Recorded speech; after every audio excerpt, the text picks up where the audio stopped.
Hello friends, English literature I read for you पर आपका स्वागत है। अभी तक हमने विलियम वर्ड्सवर्थ के इम्पोर्टेंट एमसीक्यूज़ की जो प्रैक्टिस सेट की सीरीज़ चलाई है, अब तक हमने उसमें 1 to 80 क्वेश्चंस को कवर किया है, एमसीक्यूज़ को हमने डिस्कस किया है। तो ये प्रैक्टिस सेट 5 है। ये सभी जो इंग्लिश लिटरेचर के एग्ज़ाम हैं उनके लिए इतना ही इम्पॉर्टेंट है, चाहे वो यूपीटीजीटी हो, पीजीटी हो, एलटी हो या जीएससी हो, नेट हो। तो चलिए आज की इस वीडियो को स्टार्ट करते हैं। क्वेश्चन नंबर 81 से, who among the following is not the contemporary to Wordsworth. इनमें से कौन है जो विलियम वर्ड्सवर्थ के कंटेम्प्रेरी नहीं थे। कंटेम्प्रेरी का मीन्स होता है विलियम वर्ड्सवर्थ के कार्यकाल के दौरान, जब उनका पीरियड था, जिस लाइफ स्पान था, उस टाइम जो राइटर्स थे उनकी ज़िंदगी के दौरान, या दोस्त कह सकते हैं, कंपेनियन भी कह सकते हैं, वो राइटर्स थे। अब कौन था जो उनकी टाइम में नहीं था, तो बात करते हैं ऑप्शंस की। ए पर है Ben Jonson, ST. Coleridge, William Blake, John Keats. तो दोस्तों, जैसे कि हम सभी जानते हैं, एस.टी. कॉलरिज तो कोलैबोरेशन में उनके साथ लिखा था लिरिकल बैलेंस 1798 में। विलियम ब्लेक भी उनके थोड़े आगे पीछे के ही राइटर्स हैं। जॉन कीट्स भी उसी एरा के हैं। तो बेन जॉनसन जो है वो शेक्सपियर के टाइम के राइटर है, तो उनके कंटेम्प्रेरी नहीं है। नेक्स्ट क्वेश्चन की तरफ बढ़ते हैं।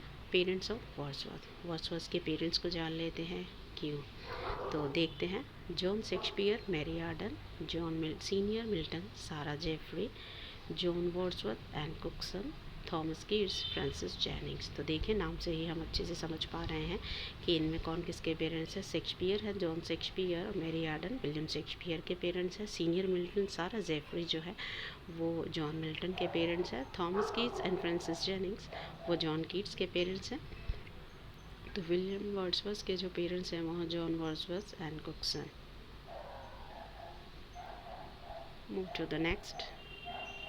What post was held by Wordsworth's father at court? William Wordsworth के जो पापा थे, फादर थे, वो एक कोर्ट में कार्य करते थे, एक कचहरी में, यानी कि एक पोस्ट उनको मिली हुई थी। तो उस पोस्ट को डिस्कस करते हैं, बताइए। नंबर ए पर है attorney, B lawyer, C clerk, D जज। जी हाँ दोस्तों, उनके पिता कोर्ट में एक अटर्नी थे। Move to the next question. Wordsworth borders is a worst tragedy. William Wordsworth ने काफ़ी सॉनेट्स हैं, पोम्स को कंपोज किया है। उन्होंने सिर्फ एक ही जो प्ले है उसको कंपोज किया था, सिंगल प्ले है उनकी लाइफ का, और उसका नाम है द बॉर्डर्स। और ये एक वर्स्ट ट्रेजेडी है जिसे लिखा गया था, कंपोज किया गया था 1795 से 96 के बीच में, set during the rain of, यानी ये कौन सा, जो उस वक्त जो राजा था, उस राजा के दौर काल के दौरान इसे लिखा गया था। किस के रेन के बारे में इसको लिखा गया था।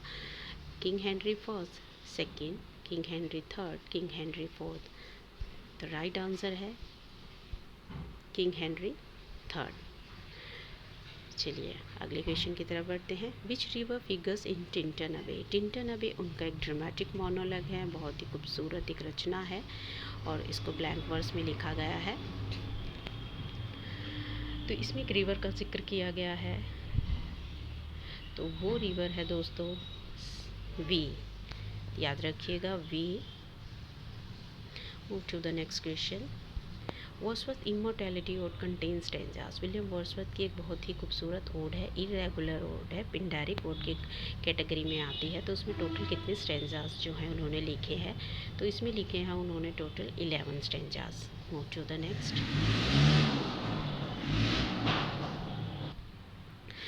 Move to the next. Which of the following is called the Magna Carta of Romanticism? तो बात करते हैं ऑप्शंस की। The prelude, lyrical ballads, defence of poetry, Biographia Literaria. अगर हम अदर जो ऑप्शन है उनको डिस्कस करें, तो उसे लिखा था, बायोग्राफिया लिटरेरिया को लिखा है एस.टी. कॉलरिज ने, डिफेंस ऑफ पोइट्री को लिखा है पी.बी. शैली ने, लिरिकल बैलेड्स जो है कोलैबोरेशन में एस.टी. कॉलरिज ने और विलियम वर्ड्सवर्थ ने लिखा है। द प्रिल्यूड ऑटोबायोग्राफिकल उनकी रचना है विलियम वर्ड्सवर्थ की। तो मैग्ना कार्टा कहा गया है द लिरिकल बैलेड्स को, याद रखिएगा दोस्तों, बहुत इंपॉर्टेंट है ये questions. Which work of Wordsworth is known for is theory of poetic diction. William Wordsworth ने पोइटिक डिक्शन की एक थ्योरी अपने वर्क में दी थी, तो वो कौन सा वर्क था जिसमें उन्होंने इसको वो लेकर आए थे। प्रीफेस टू लिरिकल बैलेड 1798 में आई थी, ode on intimation of immortality में, रेक्लूज में या लूसी पॉन्स में। तो राइट आंसर है option number A, preface to lyrical ballad 1798। Move to the next. Our birth is a sleep and forgetting. ये बहुत ही इंपॉर्टेंट लाइन्स है, काफ़ी बार जो है ये एग्ज़ाम में रिपीट हो चुकी हैं और मोस्टली रिपीट होती रहती हैं, चाहे वो कोई भी एग्ज़ाम हो, कि जो हमारा जन्म है इज़ अ स्लीप क्या है, एक मौत की तरह, एक नींद के लिए है और सब कुछ भूल जाने के लिए है। तो ये जो लाइन्स है ये अपीयर्स हुई थी कौन सी पोएम में, मैथ्यू में, स्पैरोज नेस्ट में, इमॉर्टैलिटी ओड में या रेनबो में। तो correct answer is option number D, rainbow. Move to the next. Little we see in nature that is hours.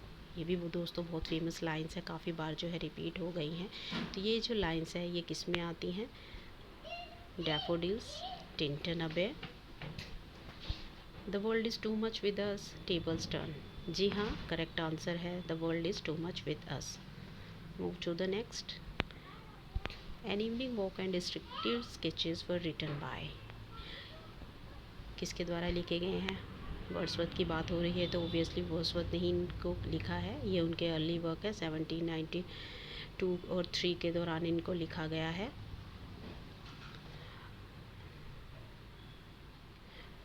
92 पर चलते हैं। Who refers Wordsworth as ever enduring man. ये जो फ्रेज़ है, ये जो टाइटल है, ये किसने विलियम वर्ड्सवर्थ को दिया था, किसने कहा था उनके बारे में, एवर इंड्यूरिंग मैन। तो ये कहा था एस टी कॉलरिज ने, उनके कंटेम्प्रेरी ने, जिसके साथ उन्होंने कोलैबोरेशन में लिरिकल बैलेड्स लिखा था। Move to the next question. Wordsworth describe the daffodils as the host. Host means William Wordsworth उनको जो डैफोडिल्स के फूल हैं, नरगिस के फूल हैं, उनको होस्ट की संज्ञा देते हैं और बताते हैं कि ये होस्ट की तरह स्वागत करते हैं। तो ये कौन से होस्ट, यहाँ पर होस्ट क्या रेफर करता है, whole army of flowers, an unruly crowd of passer by, an organism that harbors another side, someone who entertains by invitation, and the right answer is whole army of flowers। यानी वो फूलों की बात है तो यहाँ हम इसी से समझ जाएंगे कि वो फ्लावर्स की आर्मी की बात कर रहे हैं जो सबका स्वागत करते हैं। नंबर 94 पर है हमारे पास, O blessed bird the earth we pace again appears to be as is and is fit have for thee. तो यहाँ पर जो है विलियम वर्ड्सवर्थ जो है किस बर्ड के बारे में बात करते हैं, तो वो यहाँ बात करते हैं कक्कू की। टू द कक्कू एक उनकी बहुत ही सुंदर रचना है, एक पोएम है। हमने इसको बहुत अच्छे से डिस्कस किया। अगर आपने हमारी ये वीडियो नहीं देखी है तो प्लीज़ हमारे चैनल पर जाइए और वीडियो को देखिए। 95 पर है, which of the following road is the representative of the irregular road. Irregular road अभी हमने प्रीवियस एमसीक्यू में डिस्कस किया है, उनकी कौन सी जो है इरेगुलर रोड है, वो है इंटीमेशन ऑफ इमॉर्टैलिटी। इसको इमॉर्टैलिटी रोड भी कहते हैं। Move to the next. Which are the two birds that the solitary reaper is compared to in Wordsworth's poem The Solitary Reaper? Solitary Reaper William Wordsworth का एक खूबसूरत lyric है जिसे कि स्कॉटलैंड में लिखा गया है और इसमें उन्होंने दो बर्ड्स के बारे में जिक्र किया है जिसकी आवाज़ को सोलिटरी रीपर जो लड़की है जो वहाँ पर गा रही है उसकी आवाज़ से कंपेयर किया गया, उसके गीत से कंपेयर किया गया है। तो वो कौन से दो बर्ड हैं? Cuckoo and the skylark, Nightingale and the cuckoo, Linnet and Throsser, Skylark and Nightingale, and the right answer is Nightingale and the Cuckoo. Move to the 97 number. Who criticizes Wordsworth's theory of poetic diction first? William Wordsworth की theory जो कि उन्होंने preface to lyrical ballads में दी थी poetic Dickson की, उसको सबसे पहले किसने क्रिटिसाइज़ किया था? जी हाँ, उसको क्रिटिसाइज़ किया था उन्हीं के कंटेम्प्रेरी, उन्हीं के फ्रेंड कॉलरिज ने। कॉलरिज ने इस थ्योरी को काफ़ी क्रिटिसाइज़ किया था, याद रखिएगा। नंबर 98 पर है, Wordsworth was called the historian of Wordsworthshire by whom. William Wordsworth को किसने कहा था वर्ड्सवर्थशायर का इतिहासकार? लॉवेल ने, कॉलरिज ने, एफ.एल. लुकास ने या मैथ्यू अर्नोल्ड ने? And the right answer is A, Lowell ने।